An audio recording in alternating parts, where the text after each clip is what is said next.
selamat pagi sahabat pecinta Mutiara Sabda AMC dimanapun kalian berada.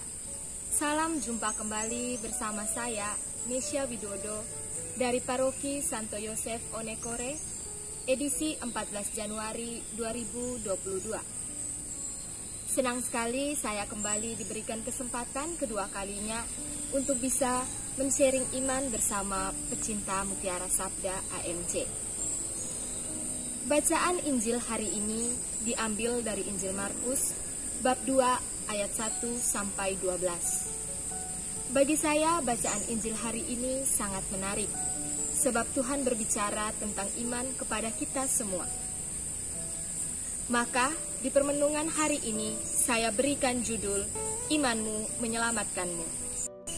Dalam kehidupan sehari-hari, jika kita mengalami sakit penyakit, maka kita pasti memiliki keinginan untuk sembuh, entah dengan berbagai cara, baik kita ke dokter untuk berobat, atau ke apotik membeli obat secara pribadi, atau bahkan kita memilih beristirahat yang cukup di rumah saja.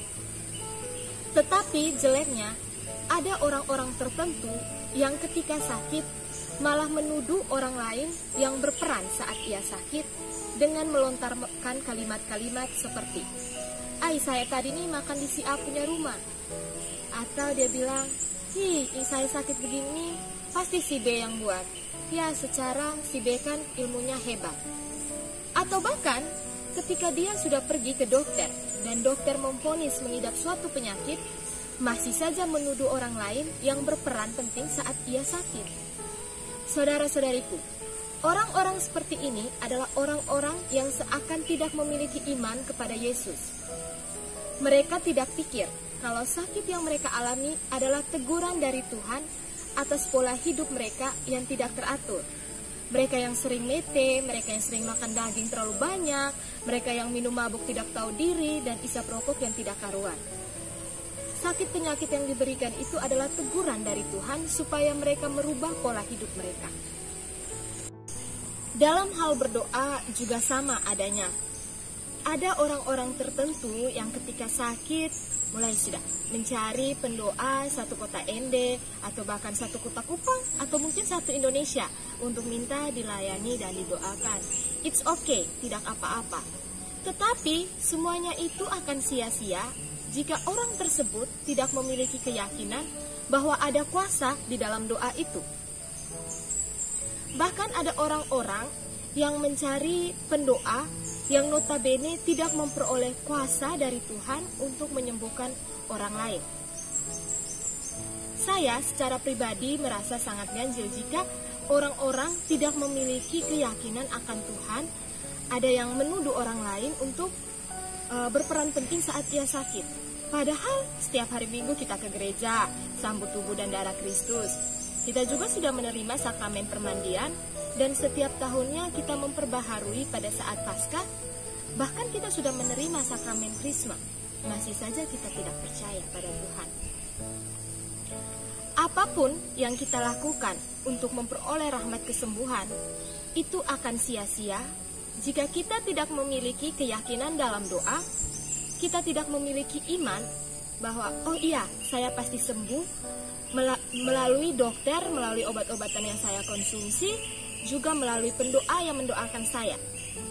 Kita harus beriman bahwa mujizat penyembuhan itu pasti terjadi pada diri kita. Berbeda halnya dengan si lumpuh, juga keempat penggotong si lumpuh yang pergi mencari Yesus untuk memperoleh rahmat kesembuhan, tetapi pada saat itu mereka tidak dapat face to face bersama Yesus sebab banyak orang mengerumuni Yesus saat itu. Tetapi mereka tidak putus asa, mereka tidak menyerah, mereka mencari jalan agar bisa bertemu dengan Yesus sehingga si lumpuh ini bisa sembuh. Itu semua bisa terjadi karena iman mereka akan Yesus. Dan setelah mereka sampai, Yesus berkata, "Hai anakku, dosamu sudah diampuni." Loh, kok Yesus mengatakan demikian? Bukannya malah melakukan penyembuhan duluan, tetapi mengatakan dosa mereka sudah diampuni. Bapak, Ibu, saudara-saudari, sahabat pecinta Mutiara Sabda AMC. Dosa merupakan biang kerok, akar penghalang berkat Tuhan dicurahkan kepada kita. Dengan kata lain adalah dosa yang menyebabkan kita menderita.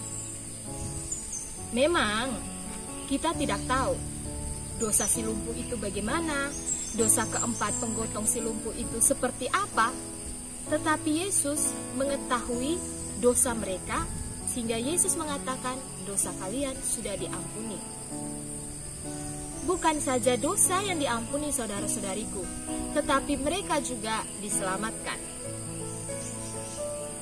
Selain itu, karena iman mereka akan Yesus, si lumpuh ini juga memperoleh rahmat kesembuhan.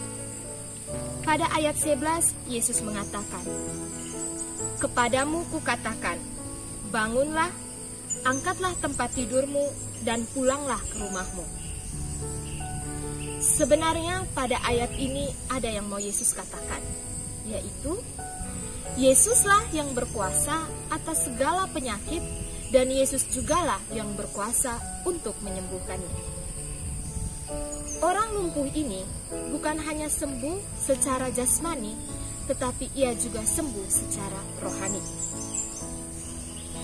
Dan ketika si lumpuh ini memperoleh rahmat kesembuhan, Yesus pun dimuliakan.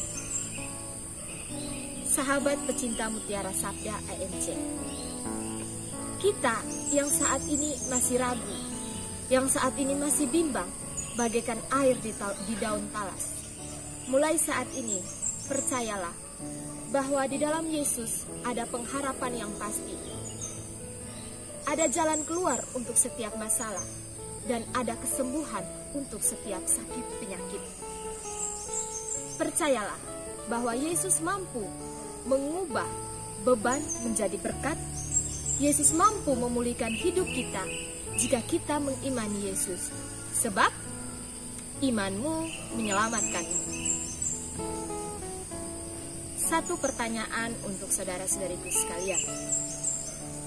Apakah kita sudah memiliki iman seperti si lumpuh dan keempat penggotong si lumpuh yang bersungguh-sungguh datang dan percaya kepada Dia? Jawabannya ada di dalam diri kita masing-masing. Mari saudara-saudaraku, kita terus menjadi pribadi-pribadi yang setia mendengarkan dan melaksanakan sabda Tuhan. Sekian, Tuhan memberkati.